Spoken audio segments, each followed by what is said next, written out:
오늘 우리에게 주시는 하나님 말씀 히브리서 7장 1절에서 28절입니다. 자, 히브리서 7장 1절에서 28절. 자,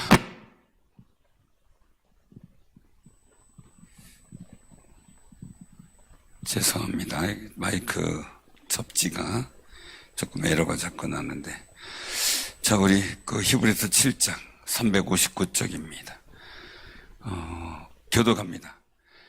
이 멜기세덱은 살렘 왕이여 지극히 높으신 하나님의 제사장이라 여러 왕을 쳐서 죽이고 돌아오는 아브라함을 만나 복을 빈 자라. 아브라함이 모든 것을 10분의 1을 그에게 나누어 주니라. 그 이름을 해석하면 먼저는 의 왕이요 그 다음은 살렘 왕이니 곧 평강의 왕이요. 아버지도 없고 어머니도 없고 족보도 없고 시작한 날도 없고 생명의 끝도 없어 하나님의 아들과 닮아서 항상 제사장으로 있느니라. 이 사람이 얼마나 높은가를 생각해보라. 조상 아브라함도 노량물 중 10분의 1을 그에게 주었느니라. 레이의 아들들 가운데 제사장의 직분을 받은 자들은 율법을 따라 아브라함의 허리에서 난 자라도 자기 형제인 백성에게서 10분의 1을 취하라는 명령을 받았으나 레위 족보에 들지 아니한 멜기세덱은 아브라함에게서 10분의 1을 취하고 약속을 받은 그를 위하여 복을 빌었나니 논란의 여지 없이 낮은 자가 높은 자에게서 축복을 받느니라. 또 여기는 죽을 자들이 10분의 1을 받으나 저기는 산다고 증거를 얻은 자가 받았느니라.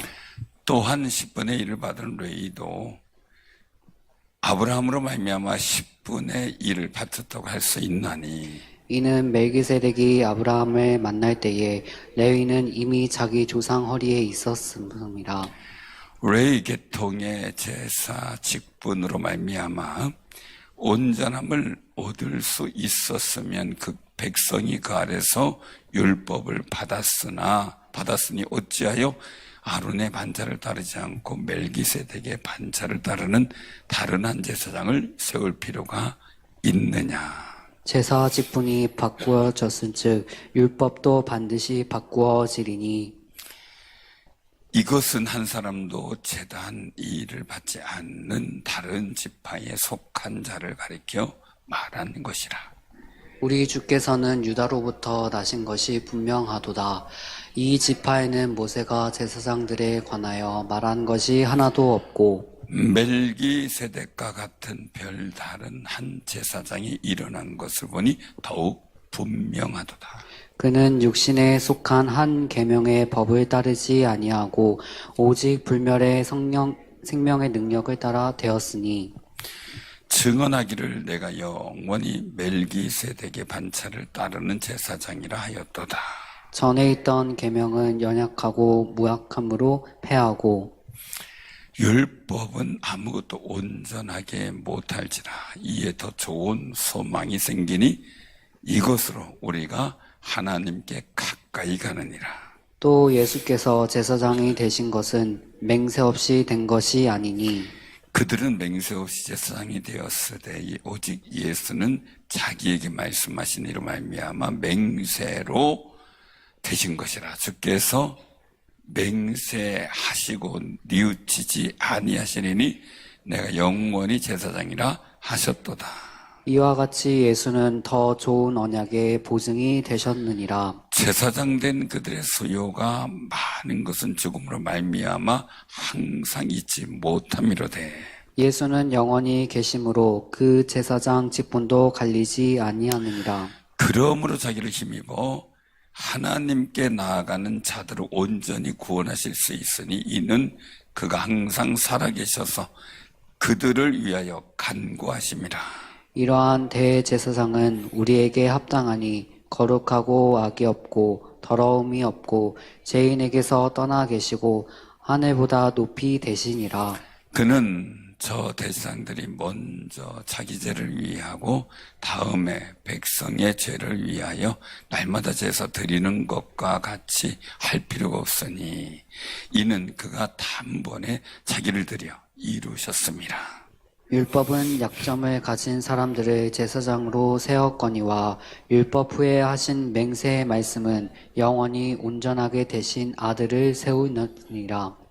아멘. 하나님 은혜 여러분들 함께 하시기 바랍니다. 날씨가 많이 푹해졌죠? 아직 춥나요?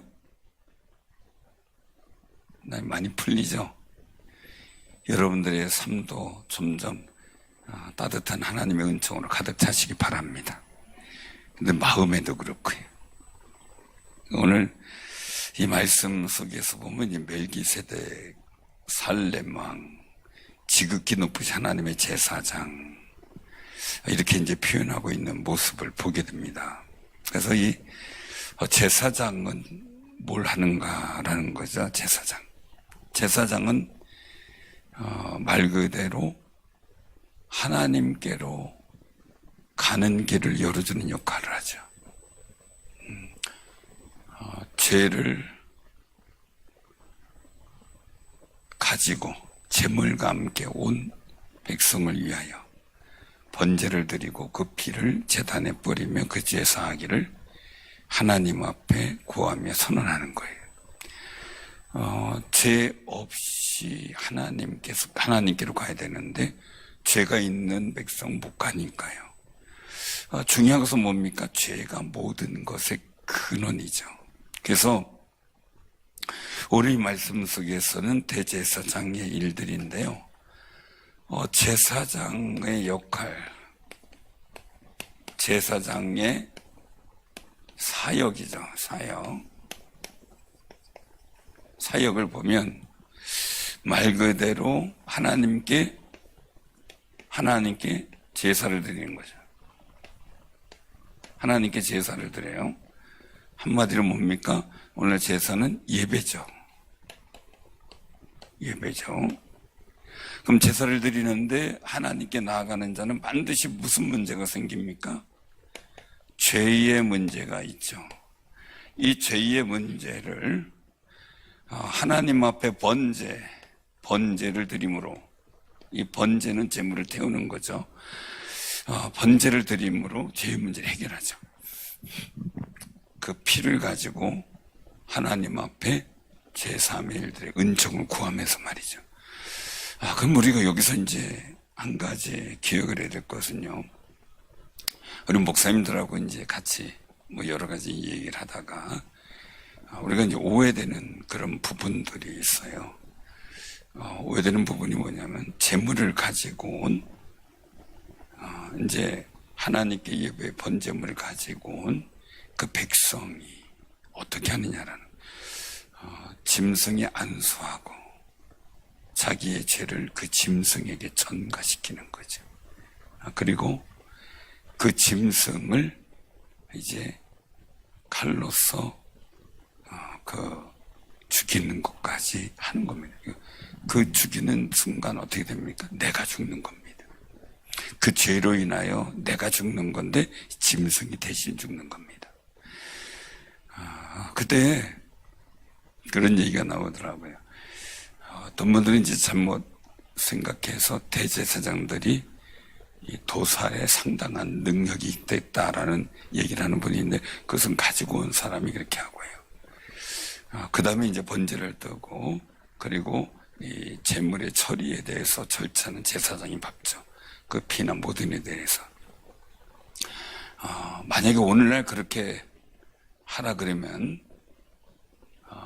여러분들에게 어떤 일이 생길까라는 거예요. 그죠? 그러니까 일단 양 한 마리 갖고 왔다 이거예요. 그럼 그걸 여러분들이 직접 안수하고 죽여야 돼요. 여기 가만히 있을까요? 제가 전에 제 아버지한테 들은 이야기예요. 아버지한테 들은 이야기인데 그 당시 유머죠 말하자면 일제시대 때 있었던 일들 얘기를 하면서 우리나라는 그래도 닭을 잡을 때 어떻게 잡아요? 어떻게 잡아요? 모가지를 비틀어서 어떻게 해요? 어떤 분은 좀 잔인한데 닭을 딱 잡고 놓고 위에 함지를 딱 덮더라고요. 그 목만 내비두더라고요. 목만 내비두고 그걸 칼로 탁 치면 그 함지 안에서 막 바덩거리다가 피 다 빠지고 죽는데 그렇게 하는 사람도 있다. 좀 그래요. 저희 아버지는 닭을 잡으면은 그 닭을 모가지를 살짝 해서 날개 속에 폭 감춰요. 날개를 폭 감춰요. 그 상태에서 따뜻한 물 속에 폭 집어넣어서 익사를 시키더라고요. 익사를. 잡는 방법은 다양하죠, 그죠? 근데 일본 사람, 그 당시에 이제 모르겠어요. 지금 어떤지 몰라. 그 당시 일제시대 일본 사람들은 우리는 그래도 다 죽여놓고 그래 뜨거운 물 부어가지고 이 뜨거운 물 약간 이렇게 뭐 털이 뽑히니까 깃털을 그래서 뽑아내잖아요. 근데 일본 사람들은 그 당시에는 살아있는 닭을 그냥 산채로 깃털을 뽑았대. 싹 뽑았대. 자, 그럼 퀴즈입니다. 깃털을 뽑다가 놓쳤어요. 거의 다 뽑았는데. 그러니까 이 닭이 어떻게 돼, 이러면? 뽑혔어도, 옷은 벗었어도, 산채로 도망가요. 막 닭 쫓아다니다가 일본 사람이 한국 사람한테 물어요. 뭐라고 물었을까요? 뭐라고 물었을까요? 그렇게 묻더래요. 여기 옷 벗고 가는 계란 아빠 못 봤냐고. 옷 벗고 가는 계란 아빠 못 봤냐고. 그거 하나 죽이는데도 어렵잖아요. 근데 그런 얘기를 또 목사님들이 하더라고요. 그래도 이제 이스라엘 민족은 유목 생활을 많이 했으니까 그 양을 잡는 데는 모든 이스라엘 백성들이 능통했을 거다. 양을 죽이는. 몽골에 다녀오신 한 그 목사님이 계셨는데 그분이 이제 그 얘기를 하더라고요. 그 양을 잡는 시연을 하더래요. 양을. 재물을 쓰기 위한 것이 아니고 이제 양 고기를 먹기 위한 그 시연을 하는데 양을 품에 안고 살살 쓰다듬더라는 거죠. 왜 그러는가 봤더니 짐승이 두려움을 느끼고 공포를 느끼면 몸에서 독이 나와서 안 좋다라는 거예요. 우리나라하고 상당히 다르죠. 우리나라 개 잡는 방법은 뭐예요? 흠씬 두드려 패서 이렇게 뭐 독이 나오게 한다. 이게 좀 방법이 좀 잔인하죠. 너무 살살 쓰다듬다가 목 있는 부분을 쓰다듬다가 한 6cm 정도를 딱 저기를 한대요. 칼로다가 딱 내고 그 순간 손을 집어넣어서 심장을 꽉 잡는데요. 시연을 하는데 계속 고통 없이 순식간에 그 생명이 멈춰지도록 하는 방법이래요. 그러니까 제가 들었던 방법은 원래 이 목 있는 데서 칼을 심장 있는 곳까지 바로 찔러 넣어서 바로 고통 없이 죽게 하는, 고통을 모르고 죽게 하는 거죠. 그런 그 방법으로 제가 얘기를 들었었는데 거기 실제 시연하는 데서 참여하신 목사님은 그렇게 얘기를 하더라고요. 목 있는 상처를 내고 바로 손을 집어넣어서 이 심장 있는 데를 얼른 심장을 쥐어서 생명을 멈추게 한다.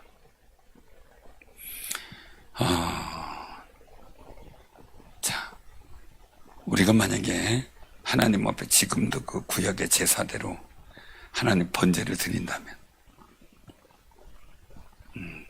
그 상상을 우리 목사님들이 한번 해봤거든요. 쉽지 않은 거다. 저도 그렇거든요.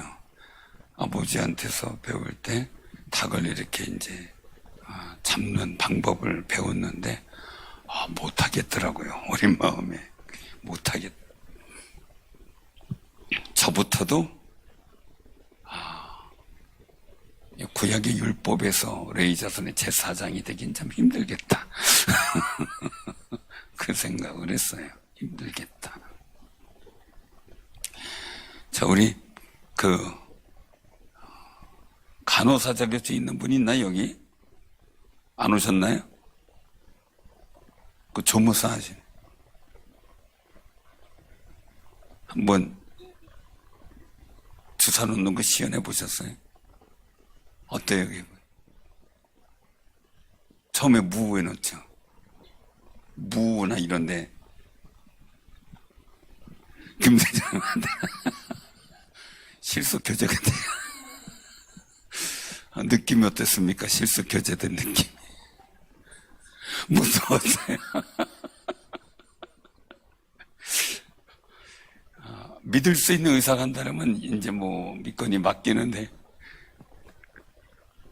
이제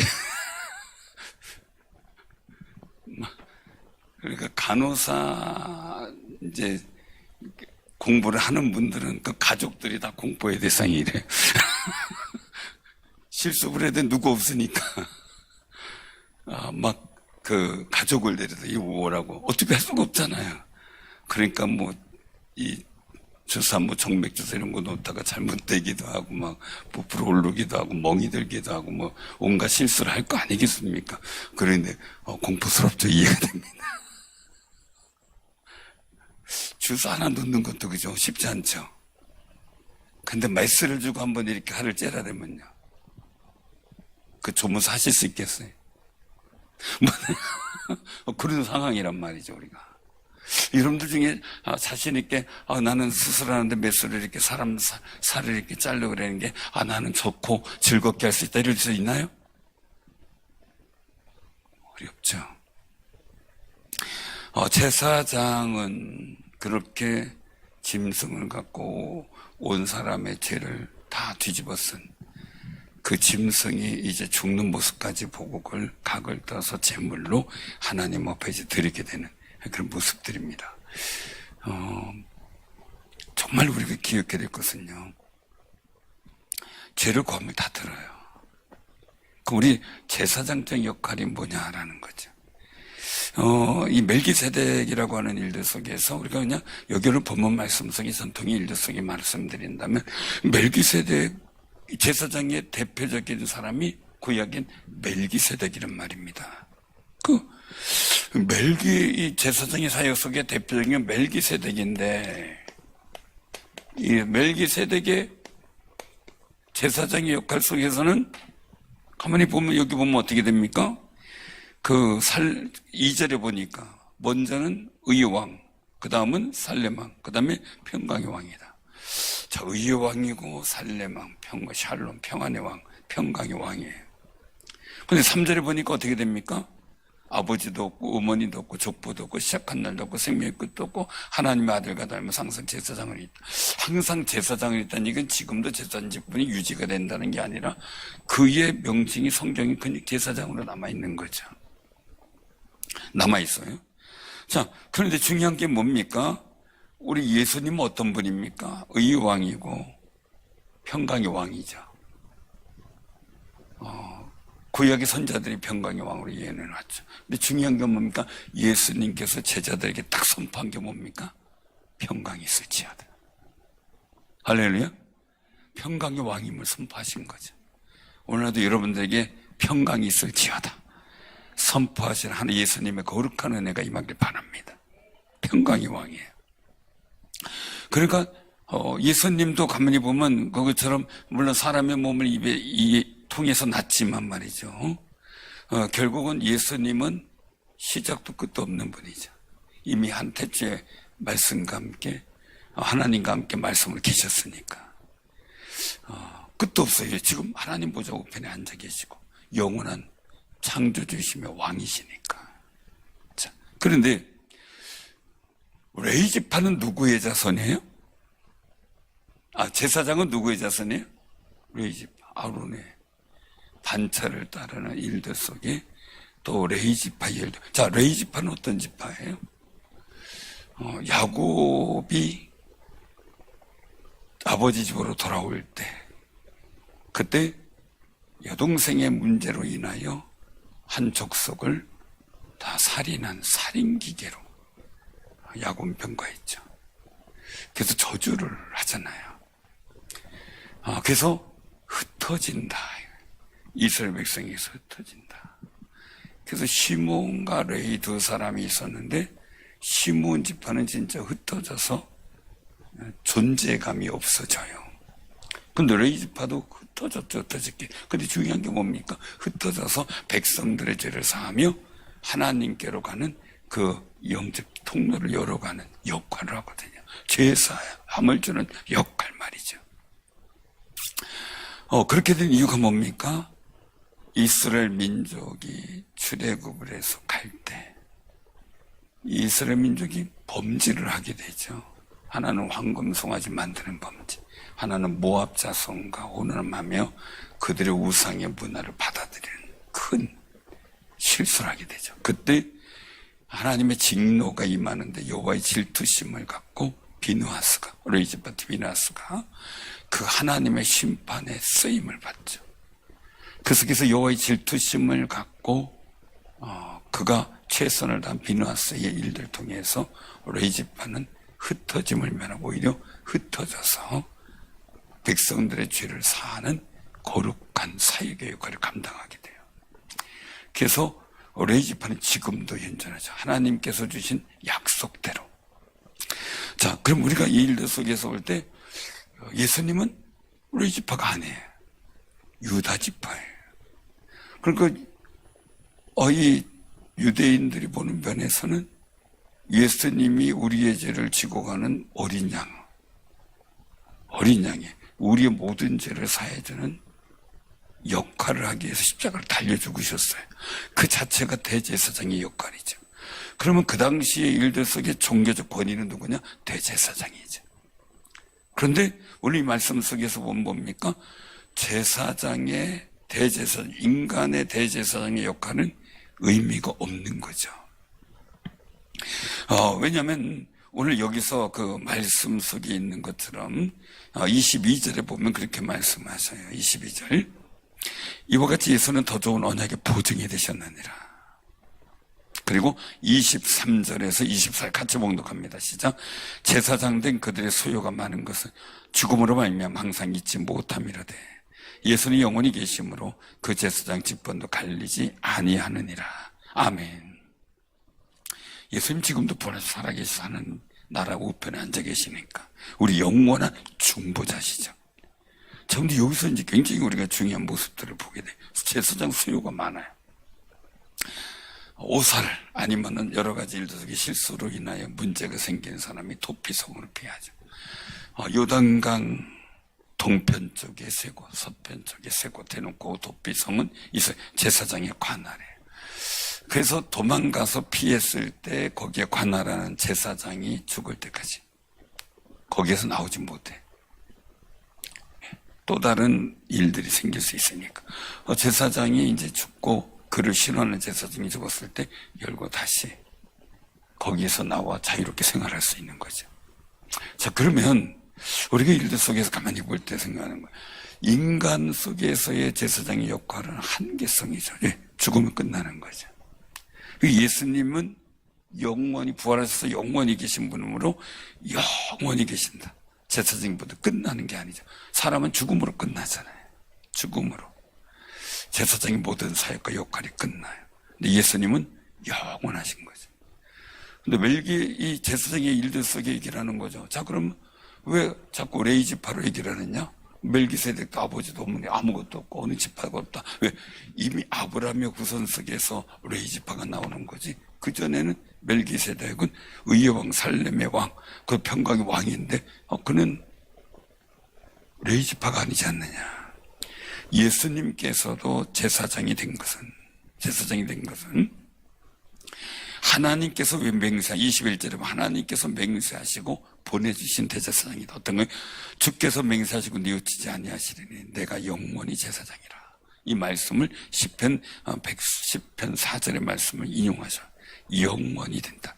제사장은 죽음으로 끝나지만 항상 잊지 못하지만 예수님은 영원하셔서 항상 살아계셔서 우리를 위해, 즉 그들을 위해 죄 지은 사람들, 구원받을 사람들에서 간구하신다. 영원한 중보자시죠. 그 얼마나 감사해요.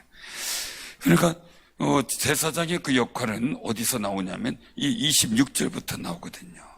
자, 한번 우리가 그 27절까지 한번 같이 봉독합니다. 26절, 27절. 이러한 대제사장은 우리에게 합당하니 거룩하고 악이 없고 더러움이 없고 죄인에게서 떠나 계시고 하늘보다 높이 되시니라. 그는 저 대제사장들이 먼저 자기의 죄를 위하여 다음에 백성의 죄를 위하여 날마다 제사 드리는 것 같이 할 필요가 없으니 이는 그가 단번에 자기를 드려 이루셨습니다. 아멘. 예수님께서 단번에 이루신 거죠. 누군가 옛날에 우리나라 이주시대 때 그런 게 있었더라고요. 양반 자식이 잘못해서 태형을 받을 일이 생겼어요. 그러니까 그때 되면 어떻게 됩니까? 돈을 주고 종을 사가지고 다른 평인이나 이제 살림이 어려운 사람들 돈을 주고 해서 대신 태형을 맞고 이 양반 자제는 그냥 용서받는 이런 일이 있었더라고요. 애매한 사람 죽는 거죠. 돈이 없다는 이유로. 이번에 이제 우리 목사님 연금가입제 전체 임원회 하면서 우리 미래 비전에 대해서 나누는 일을 했는데 한 분이 십자가를 교인이 아카시아 나무 이제 시띠나무라고 하잖아요. 그런 나무로 십자가를 예쁘게 만들어가지고 그 목사님 목에 걸어줬다. 그러니까 그걸 늘 걸고 다니세요. 궁금하면 묻고 이제 뭐 얘기하고 나무가 참 단단하더라고요. 밤색 나무인데. 그러니까 한번 목사님 있다가 십자가 안에 거는 게 아닙니다. 등에 지는 겁니다. 뒤로다가 돌려주더라고요. 갑자기 십자가 뒤로 가 있는 거죠. 십자가를 지고 다녀야죠. 걸고 다닙니까? 아니에요. 그래서 얘기하다가 나오는데, 거기에 이제, 정풍 민속전에 가면 거기에 이제 여러 가지 일들이 있는데, 관아가 있는데, 형들이 있더라고요. 십자가로다가 다 크게 있어요. 그래서 태형을 치는, 그리고 심지어 태형 치는 곤장까지 있는데, 한 분이 곤장을 들더니 엎드리세요. 엎드리세요. 제가 회장이니까 회장님부터 엎드리시죠. 제가 얘기를 했어요. 그것보다 십자가 걸고 다니는 분이 어차피 십자가 앞에 있는데 한번 큰 것 좀 걸어보라 그랬어요. 엎드리세요. 큰 십자가 이제 걸고 다니시라고. 그래서 이제 웃고 말했던 적이 있는데 죄를 담당한단 말입니다. 우리의 죄를 짐승이 담당했던 게 구약이라면 예수님께서 우리 죄를 위해서 대신 십자가에서 죽으신 거죠. 대신 우리 죄의 고통을 다 당하신 거고, 그래서 그분이 우리의 죄를 위해서 단번에 죽으심으로 자신을 드렸기 때문에 됐다. 그럼 왜 이렇게 중요하냐? 이 대제사장이나 제사장들은 거룩하고 악이 없어야 되는데 더러움이, 그래서 늘 자기를 정결케 하지만 자기를 위해서 먼저 제물을 드리잖아요. 그리고 백성들을 위해서 죄를. 근데 예수님 자체는 죄가 없으신 분이니, 멜기세덱도 제사장이지만 자기 죄를 위해서 뭐 하나님의 번제물 드렸다 그런 게 없잖아요. 그래서 이 예수님께서 거룩하신 분으로 단번에 십자가에 달려 죽으심으로 우리의 죄를 모든 것 담당하셨다. 내 대신 죽으셨다. 마치 양반의 자제를 위해서 한 평민이나 상인을 데려다가 그 매를 맞게 하고, 그래서 심지어 매를 심하면 죽는 경우도 있다 그랬죠. 곤장을 맞아보면 대충 때리는 게 아니라고요. 물을 붓고 이 천이 물이 붙으면 지프에 딱 늘어붙잖아요. 그걸 사정없이 때리면 충격이 더 큰가 보더라고요. 그러니까 살점이 찢어지기도 하고 그런 거죠. 그런 상황인데 이러는 양반 자제가 어쨌든 돈으로 해결하지만 용서받은 것처럼 말이죠. 우리는 우리의 죄가 예수님 십자가 달려 죽으심으로 우리가 용서받은 거고 하나님께 나아갈 거룩한 담력을 얻게 된 거죠. 그러니 우리가 얼마나 감사한지 몰라요. 그런데 우리가 굉장히 중요한 게 있어요. 그것은 뭐냐면요, 예수님께서 우리 죄를 위해서 죽으신 게 그냥 한 번으로 끝났다는 거죠. 한 번으로. 근데 우리가 죄의 고백을 하고 그래서 내가 용서받았나 이렇게 의심한다면 그것은 예수 그리스도의 십자가의 죽으심을 믿지 못하는 거죠. 내가 믿는다면 내 모든 죄의 고백이 주님 앞에 상달되고, 그리고 또한 그 속에서 내가 죄사함을 얻었다는 나 영원한 대제사장이신 예수 그리스도를 바라보면서 영적 자유함을 얻는 귀한 삶이 되시길 바랍니다. 사단은 늘 죄의 짐에 눌려있는 사람을 유혹해요. 늘 유혹해. 많은 분들이 이단에 빠진 사람들의 이야기를 들어보면 항상 나는 죄의 짐이 해결되지 않았다. 왜? 예수님에 대한 믿음이 없었던 거죠. 십자가의 믿음, 대제사장의 그 신뢰하는, 내 죄를 모든 것을 다 용서받았다는 그 믿음이 없었던 거예요. 그러다 보니까 예수의 다른 교주나 다른 일들을 얘기를 하니까 거기에 빠져버리는 거죠. 사랑하는 성령, 제3의 방법은 다른 게 없어요. 예수를 믿는 거고, 그 속에 내 죄를 자백하며 나아갈 때 우리는 죄에서 자유가 얻게 된 줄로 믿으시기 바랍니다. 율법 속에서는 약점을 가진 사람이었지만 율법 후에 예수 그리스도의 복음을 통해서 맹세하신 말씀은 영원하게 온전하게 하실 아들을 제사장으로 세우신 거라고 28절에 말씀하죠. 그리고 기억하시기 바랍니다. 예수 그리스도는 우리의 죄를 위하여 내 대신 죽으신 분이고 죄 없으신 분이 말이죠. 어떤 예화가 그런 예화가 있더라고요. 한 사람이 죄를 사형수해요. 그런데 그 사형수 대신 내가 대신 죽겠습니다 라고 할 때, 물론 인정상 통념상 그게 통용될 수 있을는지 몰라도 하나님 앞에서는 너도 죽을 죄인이다 이거예요. 너도 죽을 죄인인데 너도 원래 죽을 건데 뭘 저 사람 위해서 죽을 자격이 없는 거죠, 사실은. 그러나 우리 아들 예수 그리스도는 영원히 살아계신 분이었잖아요. 죄가 없으신 의의 왕이었어요. 평강의 왕이에요. 그분이 나를 위해 죽으셨어요. 이거보다 더 큰 은혜가 어디 있겠습니까? 그래서 우리가 하나님 앞에 나아갈 거룩한 담력을 얻게 되는 거죠. 그래서 19절에 말씀합니다. 18절, 19절 같이 한번 시작. 전에 있던 계명은 연약하고 무익함으로 패하고 율법은 아무것도 온전하게 못할지라 이에 더 좋은 소망이 생기니 이것으로 우리가 하나님께 가까이 가느니라. 아멘. 이것으로 뭐 복음으로, 예수의 이름으로 하나님께 가까이 가는 거죠.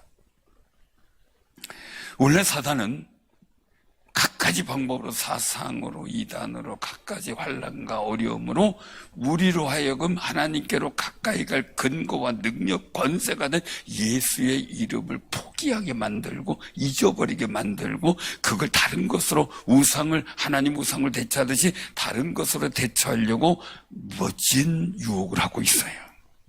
근데 우리는 그런 유혹을 이기고 오직 예수 외에 우리에게 언약은 없고 복음은 없고 하나님께 나아갈 담력을 얻는 방편이 없다는 것을 확신하시길 바랍니다. 예수 외에 없는 거죠.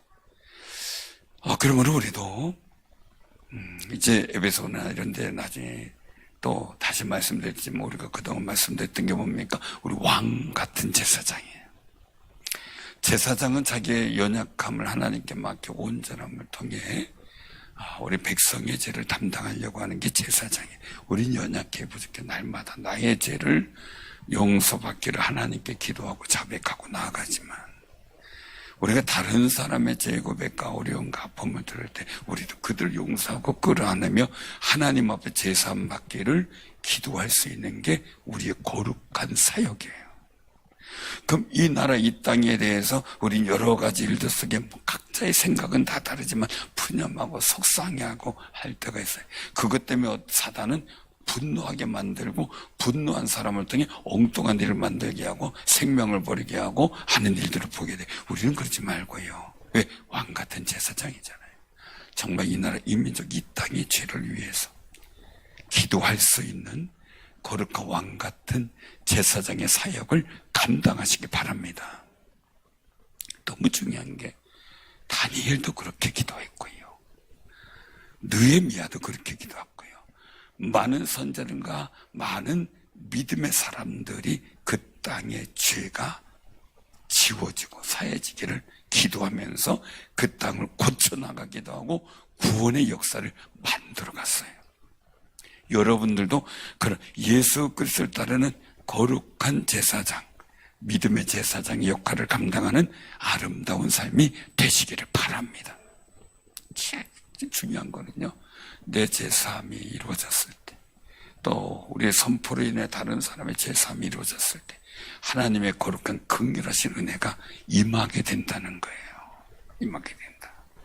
우리가 꼭 기억하시고요. 정말 이 사순절 기간에 평강의 왕으로 오신 예수 그리스도, 우리 영원한 대제사장이 그 그리스도를 따라서 우리도 다른 사람의 죄, 이 나라의 민족의 죄, 허물과 모든 죄를 사함받기를 기도하면서 살아가고, 우리 가족과 모든 형제들도 마찬가지죠. 사람이 살다가 보면 속상한 게 너무 많죠. 없을 수가 있어요. 다 있죠.